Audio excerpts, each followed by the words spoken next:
tapat, matatag at maaasahan balitang tama at totoo lamang dito sa Pilipinas Network. Magandang araw sa ating mga kababayan sa Pilipinas at sa buong mundo. Huwag kalimutang pusuan ang video, sumubaybay at pindutin ang batingaw upang lagi kayong updated sa balita. Simulan na natin. Isang serye ng napakatinding pag-atake ng Russia gamit ang mga missile at drone ang muling yumanig sa Ukraine nitong Lunes, na nag-iwan ng hindi bababa sa 12 sibilyan na patay at mahigit 40 iba pang sugatan.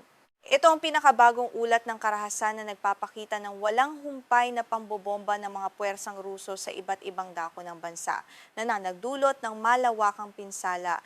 Mariing kinondena ni Ukrainian President Volodymyr Zelensky ang tinawag niyang kakilakilabot na mga pag-atake na naganap sa simula ng linggong ito. Ayon sa kaniya, ang mga ganitong uri ng terorismo laban sa mga inosenteng sibilyan ay naglalayong sirain ang moral ng bansa. Simula nang mag-umpisa ang malawakang invasyon ng Russia mahigit 4 na taon na ang nakalilipas, patuloy ang kanilang malupit na estratehiya. Sa gitnang lungsod ng Dnipro, isang malakas na missile ng Russia na nagtatarget sa mga kritikal na infrastruktura ang tumama ng husto. Ayon kay Alexander Hanja, ang pinuno ng rehiyon ng Dnipropetrovsk, 6 na tao ang kumpirmadong napatay sa malagim na insidenteng ito, habang 29 na iba pa ang nasugatan. Ang pagsabog ay nagdulot ng malaking sunog at nag-iwan ng malalim na sugat sa komunidad. Samantala sa timog na lungsod ng Zaporizhia, isang drone ng Russia ang direktang tumama sa isang pampasaherong minibus na bumabiyahe sa kalsada. Kinumpirma ni President Zelensky sa kanyang opisyal na social media account na 3 tao ang namatay at 6 na iba pa ang nasugatan, kabilang ang isang bata. Ang insidenteng ito ay muling nagpapakita ng kawalan ng pagpapahalaga ng mga puwersang Ruso sa buhay ng mga mamamayan.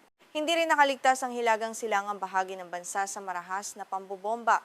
Sa rehiyon ng Sumy, iniulat ng National Police na 2 matatanda, isang 69 na taong gulang na babae at isang 77 taong gulang na lalaki ang napatay dahil sa drone strikes.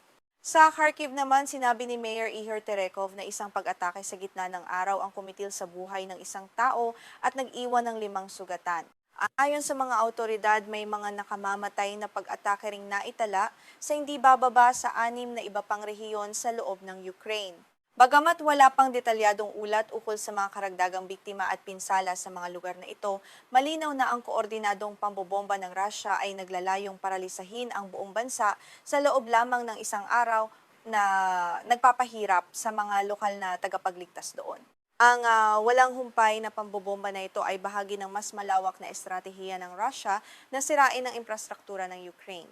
Ayon sa pinakahuling opisyal na datos mula sa United Nations, mahigit 16,000 sibilyang Ukrainian na ang napatay mula nang magsimula ang malawakang invasion. Ang bilangan na ito ay patuloy na lumalaki bawat araw habang ang mga komunidad ay patuloy na binabagsakan ng mga misail ng kaaway. Bukod sa mga nasawi, ang mga pag-atake nitong Lunes ay nag-iwan din ng matinding pinsala sa grid ng kuryente ng bansa. Maraming mamamayan sa 8 rehiyon ng Ukraine ang biglang nawala ng supply ng kuryente matapos tamaan ng mga missile ang mga pasilidad ng enerhiya. Ang sitwasyong ito ay nagdulot ng malaking hamon sa mga ospital at tahanan na labis na umaasa sa matatag na supply ng kuryente para sa operasyon. Lalo pang pinalala ng mainit na panahon ng krisis sa enerhiya sa buong bansa. Ayon sa grid operator na Ukrenergo, tumaas ng husto ang pagkonsumo ng kuryente dahil sa paggamit ng mga air conditioner ng mga mamamayan upang labanan ang init. Sa kabila ng matinding pinsala sa grid, pinipilit ng mga inhinyero na kumpunihin ang mga nasirang linya, ngunit ang patuloy na banta ng mga bagong pag-atake ay nagpapabagal sa kanila. Dahil sa lumalalang sitwasyon, muling nanawagan si President Zelensky sa mga bansa sa Europa na bilisan ng pagbuo at pagpapadala ng mga air defense system. Binigyang diin niya na kailangan ng mga mamamayan ng mas matibay na proteksyon laban sa mga ballistic missile ng Russia. Ayon sa kaniya, napakahalaga na ang Europa ay maging mas aktibo sa pagbuo ng sarili nitong anti-ballistic defense upang maprotektahan ang mga tao. Sa kabilang banda, may kapansin-pansing pagbabago sa takbo ng digmaan sa mga nakalipas na buwan ayon sa mga opisyal ng kanluran. Ang lumalawak na pag-atake ng mga drone ng Ukraine sa loob mismo ng teritoryo ng Russia at sa mga nasakop nitong lugar ay nagdulot ng matinding kakulangan sa gasolina. Ang mga operasyong ito ay nagpapakita ng lumalagong kakayahan ng Ukraine na gumanti at sirain ang mga estratehikong target. Ayon sa mga militar na analista, ang mga pag-atake ng Ukraine sa mga imbakan ng langis ng Russia ay nagpahina sa supply lines ng kanilang militar sa silangan at timog na bahagi ng bansa.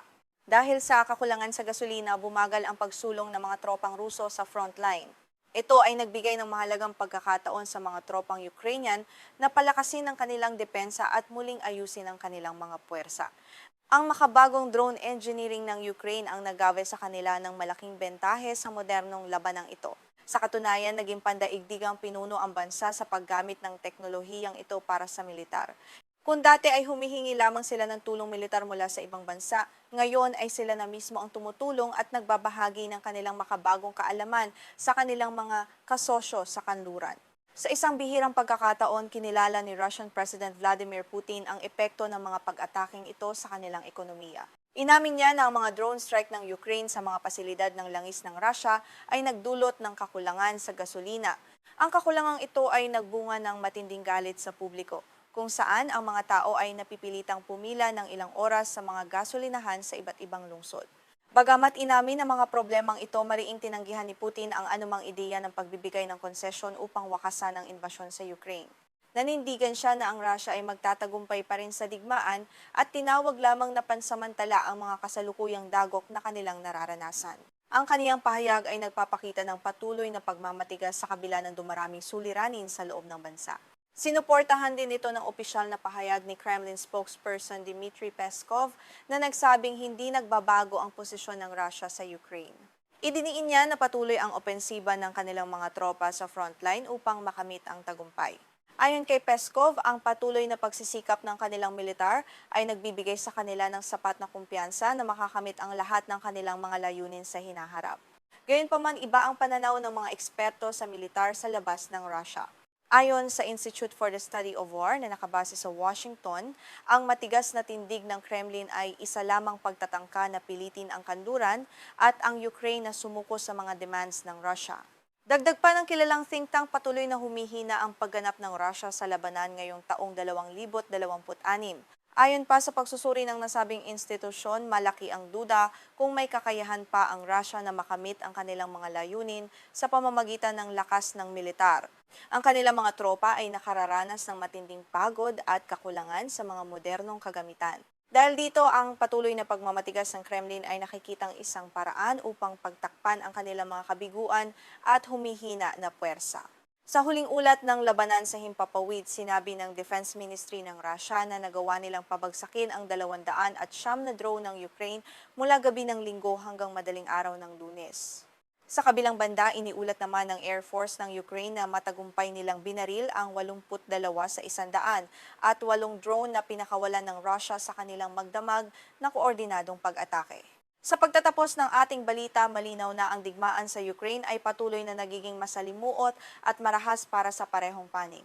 Sa kabila ng mga matitinding pagsubok, patuloy na nagpapakita ng katatagan ang mga mamamayan ng Ukraine habang ang kanilang pamahalaan ay patuloy na humihingi ng suporta sa buong mundo upang wakasan ang karahasan. Maraming salamat sa inyong pagtangkilik.